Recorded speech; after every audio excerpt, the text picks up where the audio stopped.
Welcome, one and all. Can you believe this is episode 28 of 7 Sunday Morning Hot Takes?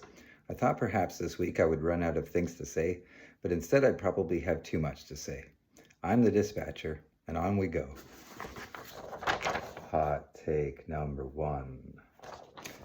Most wrestling fans are familiar with the various wrestling eras, and WWE has done a good job of defining them and making them canon. But I would like to share with anybody willing to listen how I regard and define the different wrestling eras following a very simple formula. Like many things in life, wrestling is cyclical, with periodic ebbs and flows unique to each generation. 8 years, that's how long each wrestling era lasts. We can quibble about defining moments, the heroes and villains, the landmark dates, but for the sake of simplicity, 8 years. It's tidy, it's easy to remember, and in my mind, it makes sense. Before WrestleMania, you have the territorial era, which is like prehistory and extends back in time forever. WrestleManias 1 through 8 plus SummerSlam 92 is the golden era. That SummerSlam is the bridge to the Attitude Era. Every era roughly follows an 8-year cycle after that. WrestleManias 9 through 16 is the Attitude Era, 17 to 24 the Ruthless Aggression Era, 25 to 32 is the PG Era or the John Cena Era, and for me, WrestleManias 33 through 40 is the Renaissance Era, characterized mostly by an explosion of charismatic talent from the Indies, bolstered by the reincarnation of the women's division, leading to a sheer abundance of quality performers on the roster, a diversity of top talent not seen since the Golden Era. But the Renaissance Era is over, and we are now heading towards the second WrestleMania of a new era. The name is still up for grabs. Is it the Netflix era, the TKO era, the Saudi Vegas era? For now, I'm happy referring to it as year 2 of the Triple H era. Everything that's happened the last 2 years is on him, and the impact will probably be felt for at least another 6 years before there's another big shift in the industry that causes widespread turnover in talent and engagement. Hot take number 2. So it seems Crown Jewel is going to have 2 champion versus champion matches after all.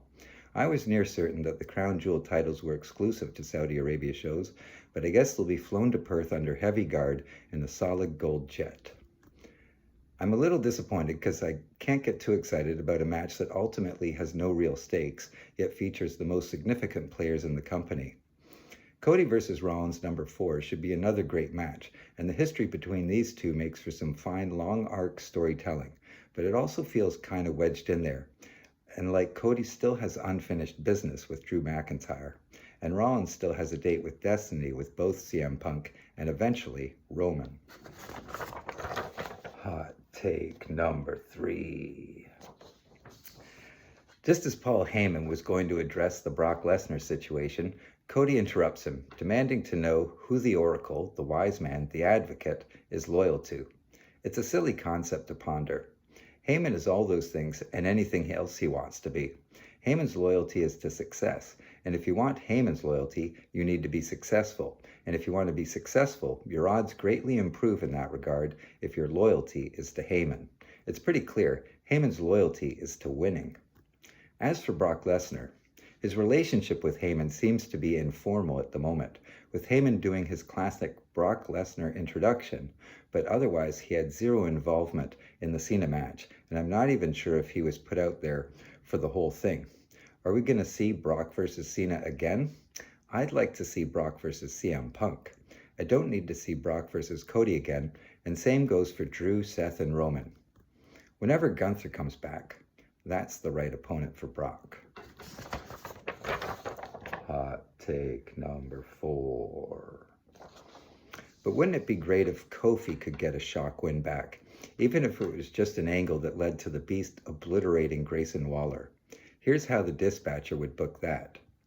New Day and Waller are shown backstage, and they've just found out that Kofi has requested and received a match against Brock. Woods is telling him that it's a mistake. Kofi says it's something he's got to do. Woods says they'll be there for him. Kofi says, no, I've got to do this on my own, and walks away. Xavier remains silent, but Waller says, we've got to do something. Kofi versus Lesnar begins with Kofi mostly avoiding Lesnar and dodging him. Waller runs down to the ring without Xavier, shouting encouragement, and hops onto the apron. Brock, distracted, clocks Waller with a right hand, but Kofi, with a surprise roll-up, feet on the ropes for leverage, gets the sudden upset win. Kofi quickly slips out of the ring and Lesnar explodes in rage. Waller is over-enthusiastic in his celebration, and Lesnar gets a hold of him, drags him into the ring, and delivers an F5. Woods runs down, but not to save Waller, but to stop Kofi, who's thinking about climbing onto the apron. Lesnar gives Waller F5 after F5 as Woods pulls Kofi to the back. In Perth, we get a special edition of the Waller effect, with the host in a wheelchair, cast on one leg and one arm, and a neck brace too, and his guest is Brock Lesnar, who immediately gives him an F5 and leaves without saying a word. Hot take number 5. Okay, did they ever botch the finish of that women's title match at the end of SmackDown? I like to be a forgiving person, and I don't think anyone's really at fault, but at the same time, that ending was horrible and things like that should never happen. It also amounts to a huge lost opportunity. Let me try to break down for you what I think happened. Jade is thrown into the steps by Nia and busts her head open. Jade then delivers a Samoan drop to Nia. The referee checks on Jade and then runs around to Nia and I'm guessing tells her, go to the finish. In fact, based on body language, she seems to say it so clearly that the whole front row heard it. They rush the finish and Nia promptly kicks out of Jade's Eye of the Storm, but then makes no attempt to kick out of Tiffany's cover a second later.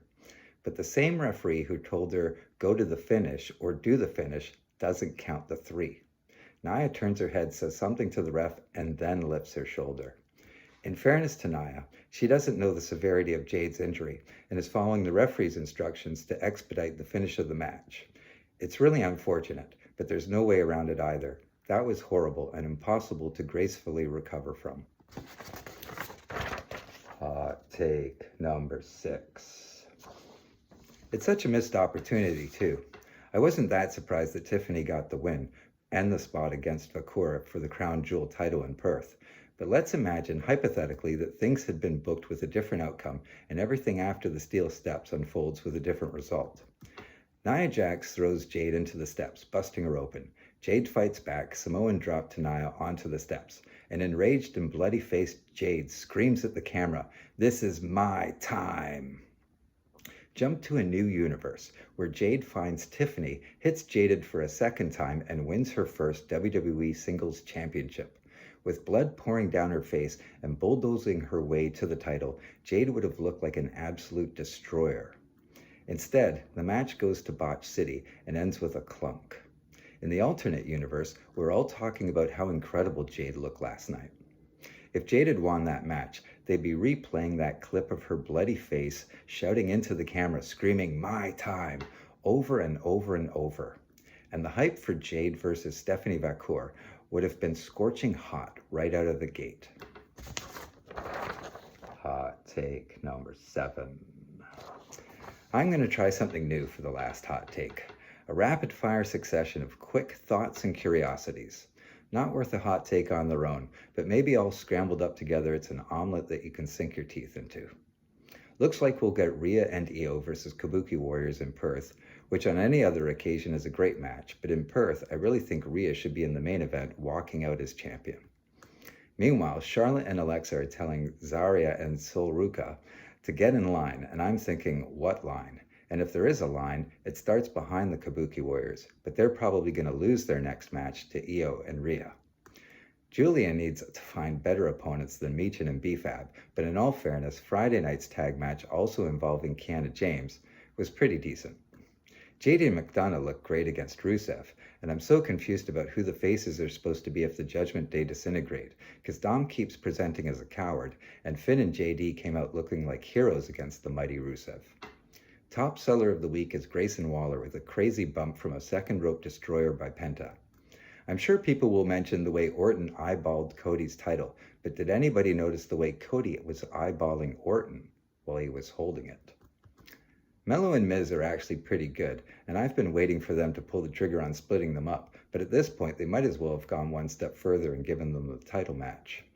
For what it's worth, I do think the Street Profits are the class of both tag team divisions. Did Aleister Black tease a last man standing match with Damian Priest? I still don't understand why these guys aren't friends. They have a lot of common interests. Glad to see Jacob Fatu is back, and it looks like the US title is already beneath him. Fatu versus Drew McIntyre is great news for wrestling fans, but bad news for Drew. I don't think Fatu could lose to anybody right now. Still, I'm looking forward to Drew McIntyre saying, "What kind of deranged animal hits another human being in the head with a medical boot?